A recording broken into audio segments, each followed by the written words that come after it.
Հանուն հոր եւ որդվո եւ հոգվույն սրբո օրնյալ որ գալիս ես Տիրոջ անունով Օվսաննա բարձունքներում այս խոսքերով էին դիմավորում մեր Տիրոջը Հիսուս Քրիստոսին երբ որ նա վերջին անգամ այցելում է Երուսաղեմը վերջին անգամ գիտակցաբար մուտք է գործում Սուրբ քաղաք որպեսզի կատարի այն ինչի համար նա եկել էր աշխարհ այն է մարդու փրկagorցությունը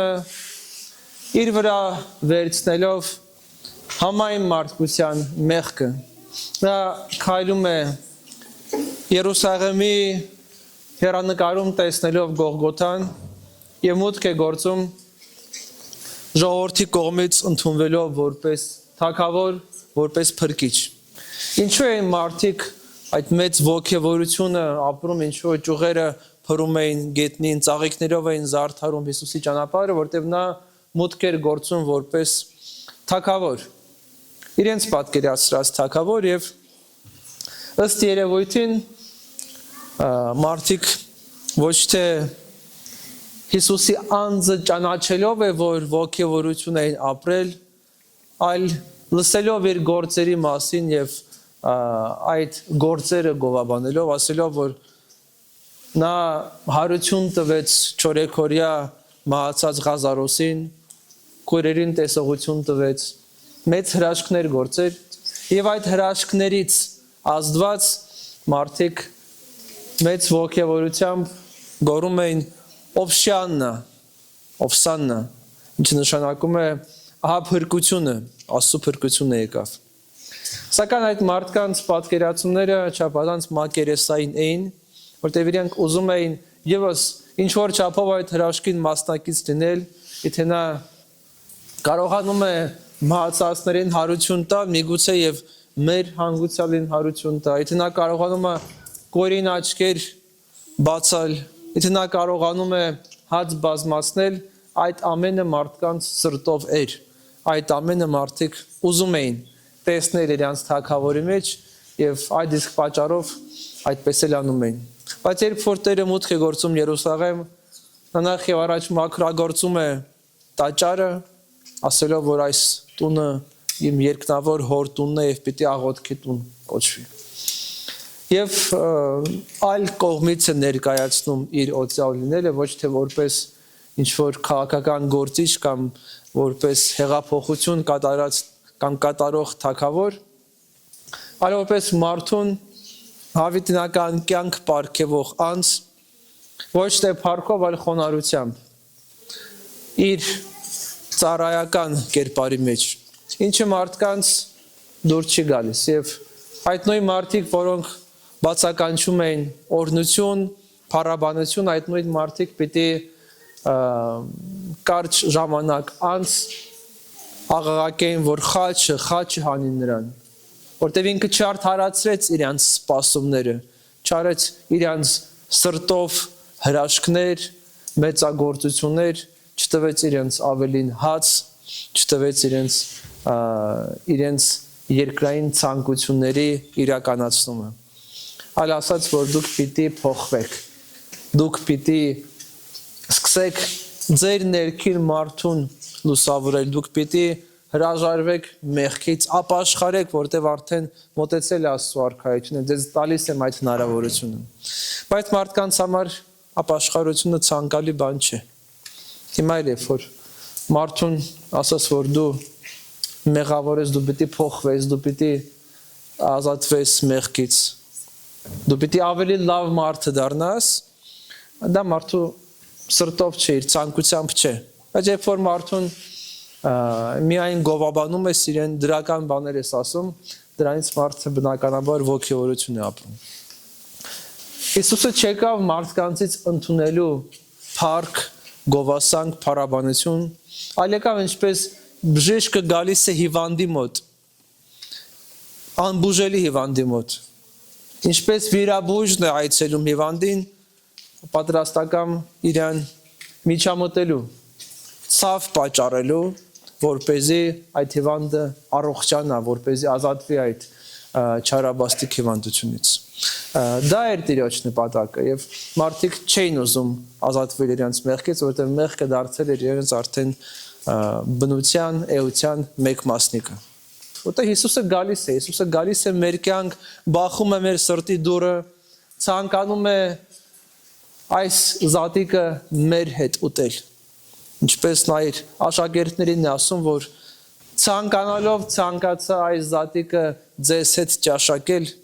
այդ նույնը մեզ է ասում, նա գալիս է մեր կյանք, ուզում է մեզ հետ կիսել մեր կյանքի ճանապարհը, եւ մենք հաճախ ոգևորվում ենք, ասում ենք, այո, Ովսաննա, օրհնյալն է, որ գալիս է Տիրոջ անունով։ Բայց երբ որ Տերը մուտք է գործում, ինչպես Երուսաղում, եւ սկսում է շուռ տալ վաճառականների սեղանները դուրս հանել աղավնավաճառներին, երբ որ սկսում է մաքրագործել իր տաճարը, այն ժամանակ մենք կանգնած ենք ընտրության առջև։ Այո, Տերը մուտք է գործում մեր տաճարը, մեր հոգու տաճարը, եթե տեսնում է, որ այնտեղ առևտուր է, եթե տեսնում է, որ այնտեղ մարդիկ ուղղակիորեն Աստծուն հավատում են, որպեսզի Աստված իրենց ինչ-որ բան տա, ինչ-որ մի իրենց երազանք կատարի, ես տամ քեզ, դու տուր ինձ։ Եթե այդ մտայնությամբ է մարդեր հոգևոր կյանքը կառուցում, Տերը գալիս է եւ շուռ է տալիս այդ իրականություն։ Դու ստեղծված ես որպես Աստծո տաճար, Աստծո փառաբանության վայր։ Քո մեջ պիտի լինի աղոթք, քո մեջ պիտի լինի Աստծո փառաբանություն։ Եթե քո մեջ այս աշխարհի առևտուրն է, եթե քո մեջ այն է, ինչ որ հարիր չի Աստծո տաճարում, Հիսուսը կարող է գալ, մտնել եւ այնտեղ կատարել իր սրբազան մաքրագործման աշխատանքը։ Եվ մենք պիտի դրան պատրաստ լինենք։ Այդ իսկ պատճառով Ծաղկազարդը ավագ շաբաթից առաջ է, մենք պատրաստում ենք Ծաղկազարդի միջոցով նաև հաղորդակիցներ Քրիստոսի չարչարանքներին եւ անցնելու իր հետ այդ ճանապարհը։ Ճանապարհը, որը տանում է դեպի խաչ եւ հարություն։ Հիսուսի ճանապարհը ջուրին ճանապարհ չէ, բայց միայն այդ ճանապարհն է, որ մարդուն տալիս է փրկություն։ Դա մենք պիտի քաչ գիտակցենք եւ իմանանք, սիրելիներս։ Հիսուսի ճանապարհը անցնում է խաչի միջոցով եւ նա մեզ ընկերակից է այդ ճանապարհին։ Այդ ճանապարհին մենք տեսնում ենք իրեն եւ իր հետ քայլում ենք։ Դա յուրաքանչյուրս էլ ունենք մեր հաղթահարելիք դժվարությունները, մեր խաչը, որից պիտի չվախենանք, այլ որի միջոցով պիտի անցնենք եւ հառնենք։ Մեր ընկած վիճակից կանգնենք, որպեսզի կարողանանք Աստծո հարության լույսով լուսավորվենք, որպեսզի մենք դառնանք իրապես Աստծո տաճար։ Այնպես այս տաճարը,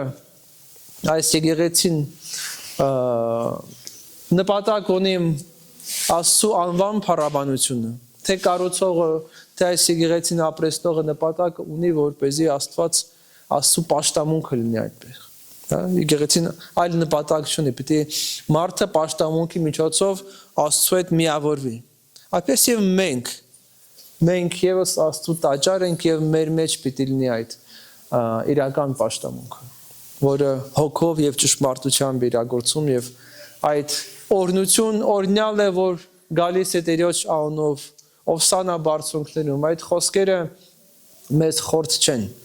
Մենք եւս պիտի պատրաստ լինենք ընդունել Քրիստոսին մեր կյանքից ներս, ընդունել մեր սիրտ, տալ իրեն հնարավորություն գործելու մեր մեջ, քայլելու մեր կյանքի ճանապարհով, ուղղորդելու մեզ դեպի իր աստվածային ճշմարտությունը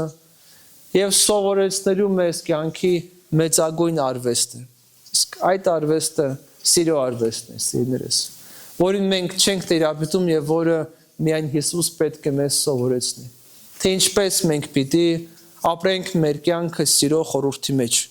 սիրելով դիմացինին, սիրելով Աստծուն, սիրելով այն ինչ որ մենք անում ենք